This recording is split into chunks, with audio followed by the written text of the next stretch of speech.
Hello નમસ્કાર વિદ્યાર્થી મિત્રો નમસ્કાર તો બધા વિદ્યાર્થી મિત્રોનું હું ઓજા ફાલ્ગુન તમારું ઓજા ક્લાસીસ ચેનલમાં સ્વાગત કરું છું. આજનો વિડીયો છે તે ધોરણ 7માં વિષય ગણિતમાં ચેપ્ટર નંબર 9 પરિમિતિ અને ક્ષેત્રફળ છે, જેમાં સ્વાધ્યાય 9.2 નો દાખલા નંબર 11 જોવા જઈ રહ્યા છે. તો વિદ્યાર્થી મિત્રો ચેનલને સબસ્ક્રાઇબ ના કરી તો સબસ્ક્રાઇબ કરી લેજો. તો સ્વાધ્યાય 9.2માં 11મો દાખલો છે કે ચોરસ આકારના 6 સેમી બાજુવાળા એલ્યુમિનિયમ પતરામાંથી 2 સેમી ત્રિજ્યાવાળું વર્તુળ કાપવામાં આવે છે, તો બાકીના પતરાનું ક્ષેત્રફળ કેટલું થાય? બરાબર. પાય બરાબર 3.14 લેવાની છે. રાઈટ. અહીંયા તમને આપી દીધેલી છે 6 સેમી છે. રાઈટ. અને અંદરની જે વર્તુળની અંદર છે, રાઈટ, એ કેટલું છે? 2 સેમી છે. આપણને 2 સેમી વાળું ત્રિજ્યાવાળું વર્તુળ કાપવામાં કીધેલું છે. રાઈટ. ઓકે.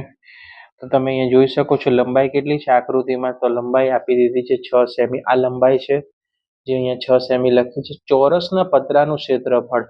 તો વિદ્યાર્થી મિત્રો આ સૂત્ર છે, ચોરસના પતરાનું ક્ષેત્રફળ બરાબર લંબાઈ ગુણ્યા લંબાઈ.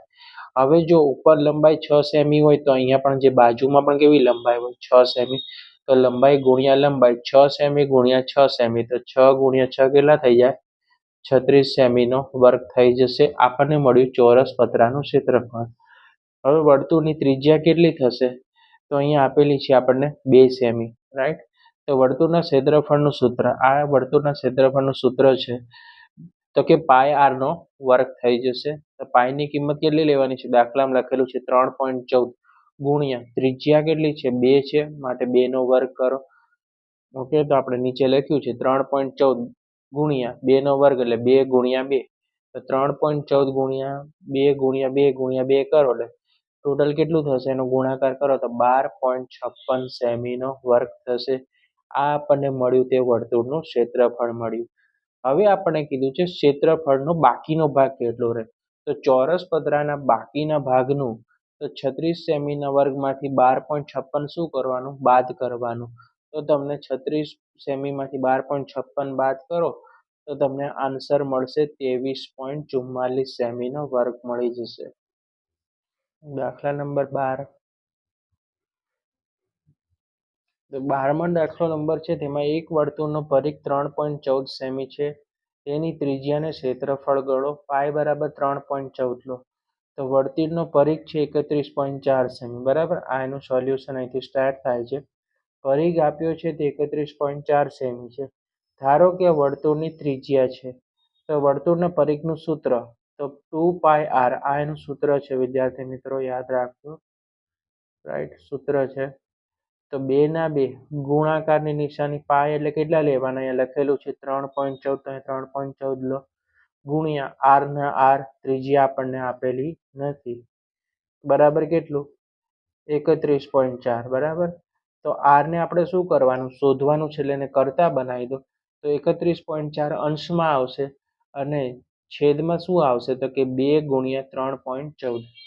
બરાબર. જે શોધવાનું છે એને કઈ બાજુ લાવવાનું? ડાબી બાજુ લાવવાનું. તો આર બરાબર 31.4 છેદમાં 2 ગુણ્યા 3.4. રાઈટ.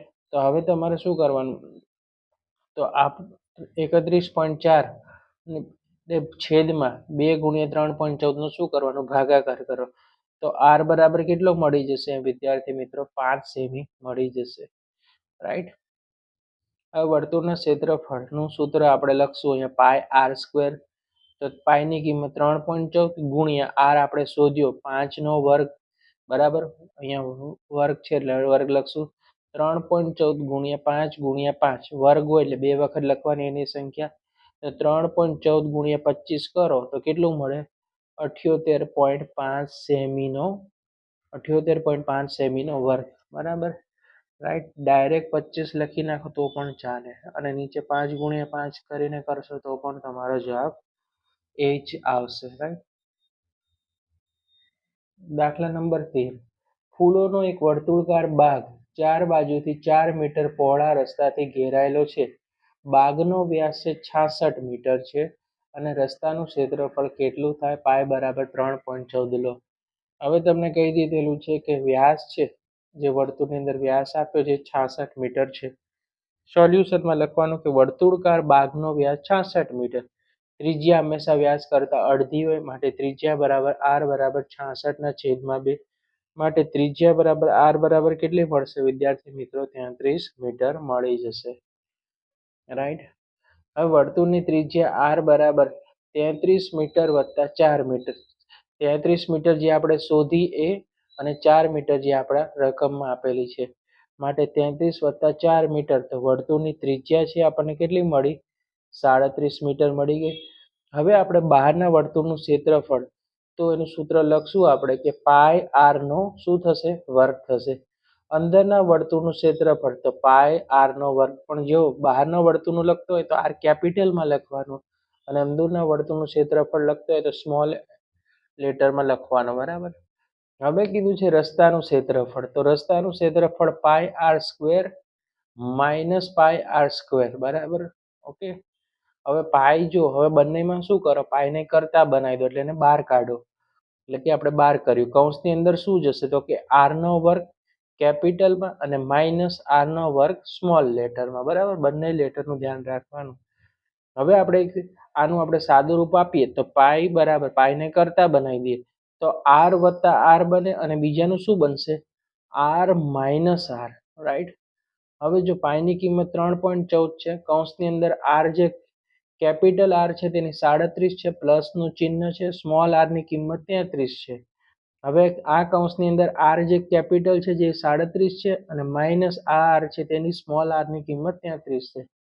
તો સૌથી પહેલા 3.14 એવા ને એવા આપણે લખી નાખશું. 37 વત્તા 33 છે. હવે જો આવી રીતનો મતલબ શું થાય? કૌંસની અંદર રકમ હોય એટલે એનું સમજવાનું, એનું શું કરવાનું? ગુણાકાર. ગુણાકારનું ચિહ્ન. 37 વત્તા 33 તેનું સરવાળો કરો તો 70 મળે.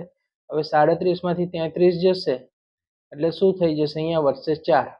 હવે 3.14 ગુણ્યા 70 ગુણ્યા 4 કરો તો તમને જવાબ મળશે 879.2 મીટરનો વર્ગ મળી જશે વિદ્યાર્થી મિત્રો.